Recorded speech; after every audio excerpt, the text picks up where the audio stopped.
Gandang hapon. Hapon dito eh. Gabi dyan sa amin. Gandang hapon.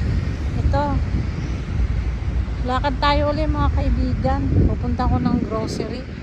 Gawa ng bibili ako ng ayan yung ito yung ibon na makulit to eh. Minsan tatakbo yan sa ulunan mo, sa taas ng ulo mo. Tapos wak! Sisigaw yan. Ayan no, tignan mo yan. Paano yung mga yan ibon? Hindi ka naman pero sisigawan ka sa likod ng ulo mo ba? Sa pailipat. Ito parang ito yung katabi namin. No? Parang may gagawin dyan. Kumusta po? Ito na naman tayo. Ilang araw akong hindi nakalakad. Siguro nasa 3 araw. Pero naglalakad ako pero hindi ko na lang binibidyo. Hindi nga lang ako lumalayo dyan lang sa paligid ng school. Kasi malawak kasi yung paligid ng school. Kaya doon na lang ako minsan naglalakad-lakad. Parang may ginagawa dito. Ano kaya gagawin dito? Ano yan noon eh, damuhan to. Yung bilis nilang malinis Parang pinapatad nila. Kumusta ang buhay-buhay mga kapatid? Ayan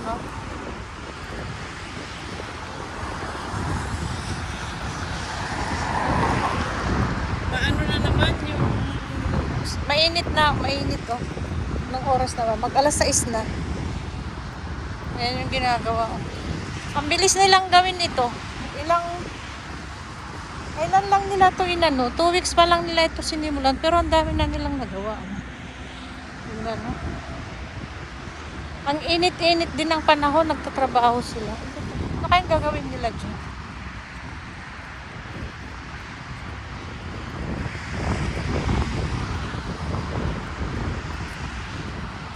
Kumusta po ang lahat? Salamat sa manonood. Ito yung nakahilira ito. School. Pagka isang araw, 2 araw na wala akong activity katulad ng gym o kaya lakad. Parang yung nalalamot yung katawan ko na hindi mo maintindihan. Parang naghihina ba ang mga buto-buto ko na ewan. Kaya sabi ko maglakad-lakad na ako. Buti na lang sabi nila uulan. Pero hindi na uulan, tag-init na to.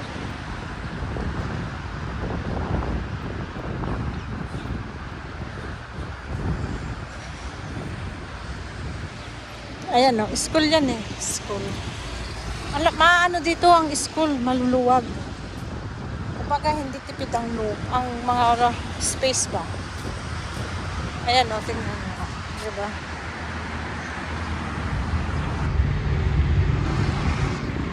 Tsaka ang titibay ng mga bakod nila tingnan mo, mga bakod nila dito. Matitibay. Halos pare-parehas. Ganito rin yung bakod yung nilalakaran ko doon banda.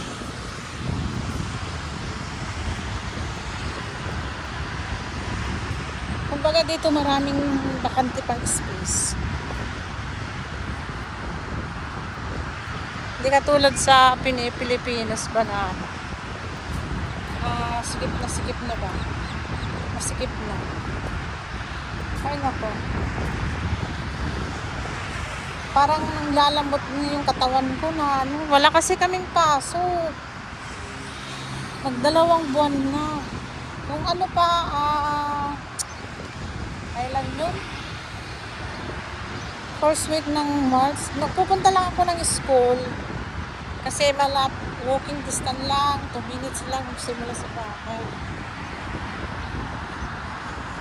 Tapos kasi lalo nung umuulan, kailangan kong pumunta sa school kasi tinitignan ko yung mga natutuluan na mga room. Nakita nyo yung upload kong binaha, diba? Nabaha. Yun. Kaya kailangan kong i-check kung ano ba yung napintuhan. Tsaka yung nandun si Jack. Pinapakain ko. Nagtatanim na, ay, yung mga tanimin ko, dinidiligan ko na rin.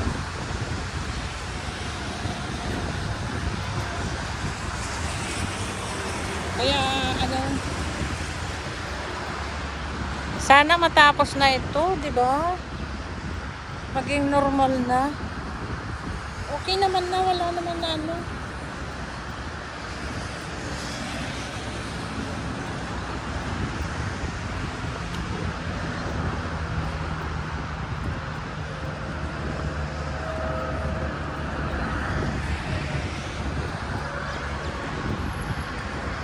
Ano kaya yung ano nito?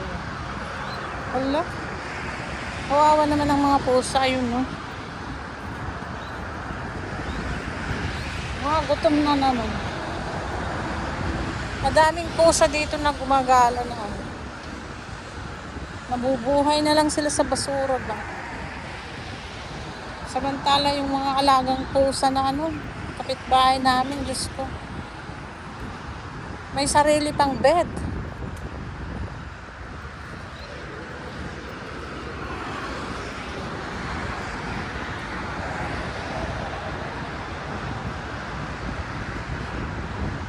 Ito, papasok na sa school to.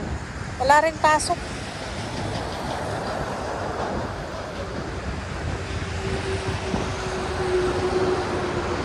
Kaya, nako, madami din walang mga pasok, lalo sa mga school, sa school. Walang mga pasok. Online.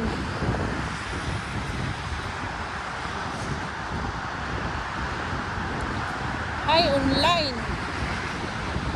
Para akong inaantok, wala akong ganang maglakad-lakad kasi lang kailangan kong maglakad. Ay, kailangan kong maglakad. Para, kasi kung hindi ko ito ilakad, yung tabad ng katawan ko, nako, sigurado. Mas lalo kasi sasakit ang katawan pag wala kang exercise ba? Hindi nyo na mapansin yun. Mabigat ang katawan, di ba? Kaya ako hindi pwedeng walang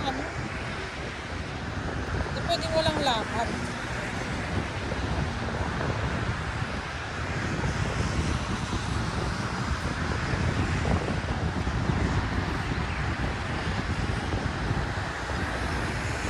Minsan nakakamiss din ng umuwi ng Pinas, alam niyo ba? Hindi ganun kadali ang nasa abroad. Parang gusto ka na rin umuwi ng Pinas, mag-relax ba? Yung gumising ka ng umaga na wala kang iniisip na trabaho na ano, yung iba kasi yung nandyan sa Pinas. Pero kailangan din kasi may income, di ba? Pag nandyan ka sa Pinas, kailangan mo din yun. Dahil sa ngayon, lalo ngayon, ang mahal na ng bilihin, di ba? Kaya kailangan mo din, pag nag-stay ka ng Pinas, kailangan mo din mayroon kang income. Mahirap din yung out lang lagi ang pera mo, mauubos yun. Sure, ubos yan. Kailangan mag-out, may in din, di ba? May in, out, gano'n. Pero dapat mas marami yung in kaysa out. Kasi kung mas marami yung out sa in, ay, wala, ubos pa rin ang pera mo niyan kahit gaano kadami. May mga milyonaryo nga, di ba? Meron nga yan nagiging mahirap uli, mayaman na, naging mahirap gawa nung, di ba lalo yung mga malalakas magsugal, magmadyong, o di ba? Mas malaki yung out nila sa in. O di, bumalik sila sa hirap. Ganun lang yung kasimple. Pag malaki ang out, kailangan din, mas malaki ang in. Ang in sa pera, sa bulsa mo.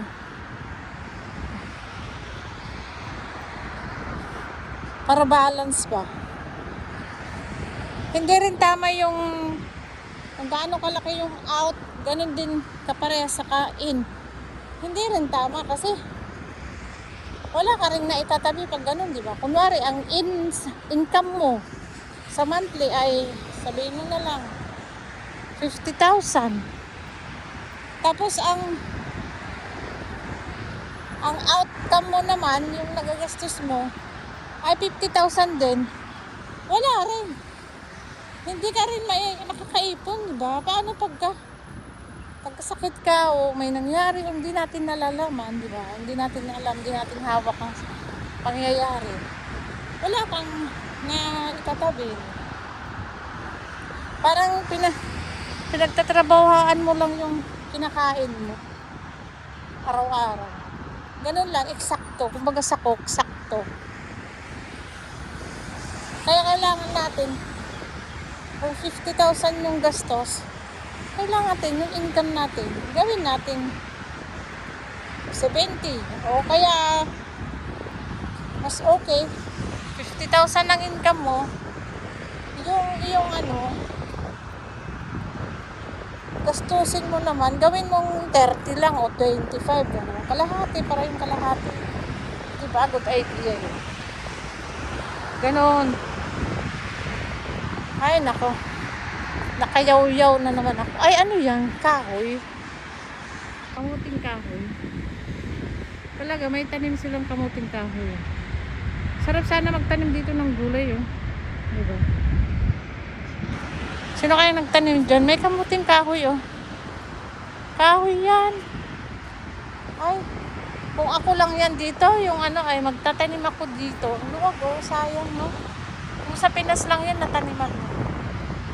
Sayang, di ba?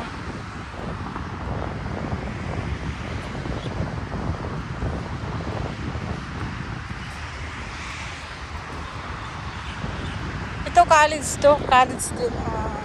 Ayan, no, yung pangalan. Anong college yan? Ayan, no, Emirates Institute Finance Institute.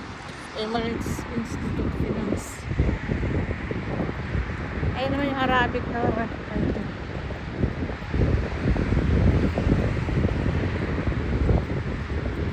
diba? Ayan, alam nyo ba malunggay yan? Malunggay to. Kaso lang parang may sakit lagi ang dahon yan. Kasi marami siyang hindi siya, minsan may mga butas-butas o may pangalan na. Basta, batik-batik na hindi maintindihan. Parang may ketong na malunggay ba? Parang may ketong.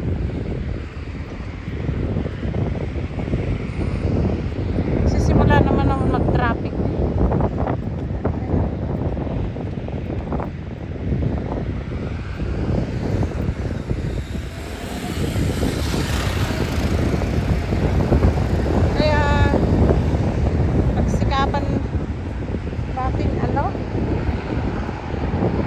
Ayun, samahan mo rin ng pagtitipid, gano'n, di ba? Pagtitipid. Ay, naku.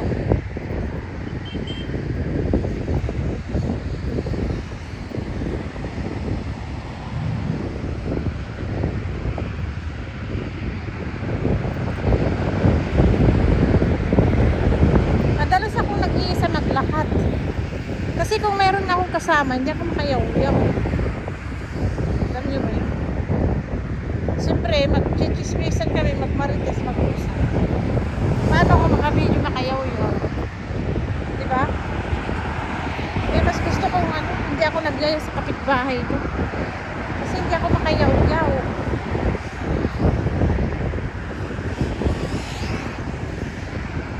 Mas gusto ko mag-isa na naglalakad.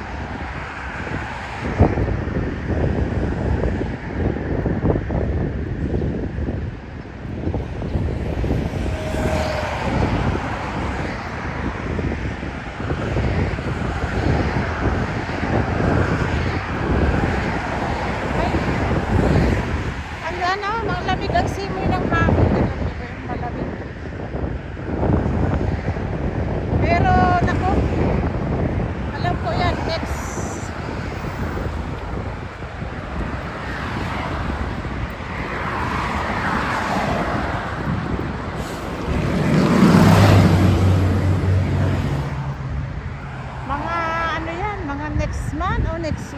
Ay, nako, sobrang init na yan.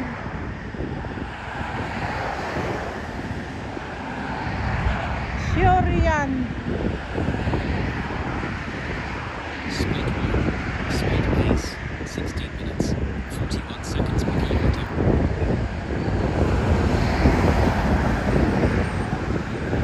Ha? Alam niyo ba yung mga dahon na to? Ay, yung mga damo na to. Alagang-alaga nila yan, ito. Mga dahon na to. Mayroon din nila yan. Yung parang abono nilalagay. Nakikita ko minsan, winiwisik-wisikan sila ng powder palang kulay puti. Powder ba na kulay puti?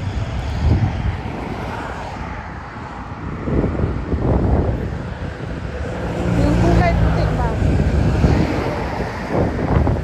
Na powder. Grabe. Sa lakas ng hangin, halos hindi pa rin yung ano eh.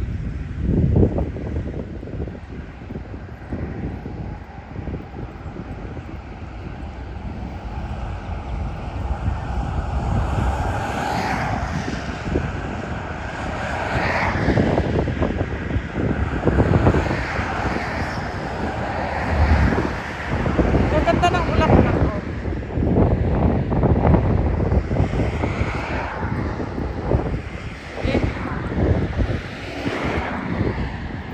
Eh, ano yan? Wala na rin yan pag ano.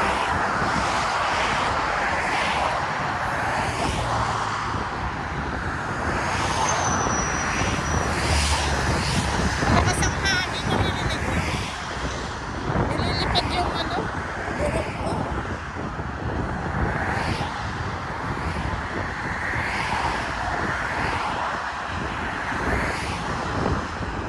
My God.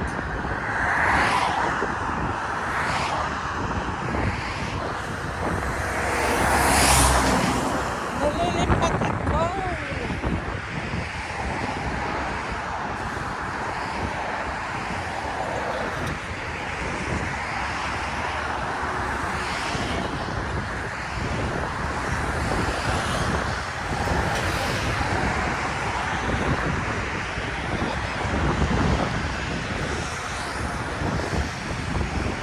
Malapit na yung grocery na pupuntahan. Alam mo, masarap mag-upo dito. Hindi, wala kang maano na tayo ng aso. Ano, hindi, wala. Hindi katulad dyan sa may mga lugar kasi na huwag nagtayo ng aso, diba? Dito hindi, ito na. Ginagawa nilang upuan ba? Yung minsan nga may mga ibang lahi. Nakaupo. Parang kumakain sila ba? Picnic. Minsan nag-inom sila ng mga tea o kaya kape. Sa mga ganyan puno, sa mga ganyan. Sa gamuhan.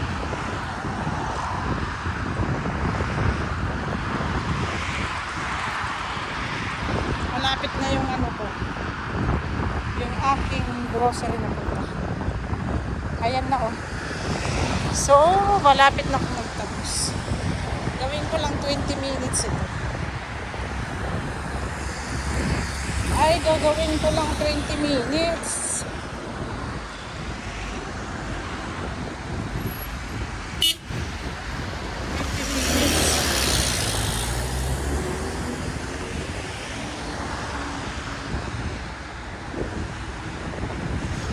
Aba. Ito, palaruan ng mga cricket, ng mga India, madalas naglalaro niyan. Mahilig sa cricket. Baka may maglalaro yun. Ay, meron nga. Gabi yan, madalas hapon hanggang gabi yan. Salamat mga kaibigan sa panunood. Bakas lang kayo at pupuntahan ko kayo sa mga channel nyo. Kung hindi ko man makita yung mga live nyo, manonood ako sa mga channel. Ganun. Saka yung mga nagpupunta sa live ko, magbakas lang kayo dun sa live ko. Sure yan, susuporta rin kayo. Salamat mga kaibigan, ingat tayong lahat. Thank you, thank you, thank you. Hanggang dito na lang. Salamat ha, thank you.